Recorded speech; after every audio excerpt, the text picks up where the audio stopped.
This group has been phenomenal. I would tell you that when I would sit at school board meetings prior to this year, or prior to 2 years ago, it was almost a point where it was really impacting my mental health. And Kate started coming to these school board meetings, and she would sit by me and we would have conversations. And then we had this ability to talk about, like, all these parents were showing up to school board meetings and having the same conversations, and they were agreeing with what Kate was sharing.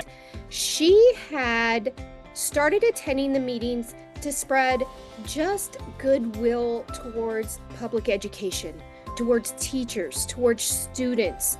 We were hearing so much negative about everything, about masks, about testing, about DEI, about all of the things that teachers, quote unquote, weren't doing.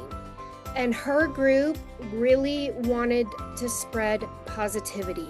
The Yellow Dot group is always one of the first to ask what we need as an education association and how they can help. They deploy people and get them to the school board meetings. I can't even, they always have somebody that speaks at a school board meeting every time. And really what they do is they focus on the impact of public education. They have spread a lot of awareness about what goes on in classrooms, what teachers and students face every day, and how the teachers, students, communities, schools can be supported in the best way.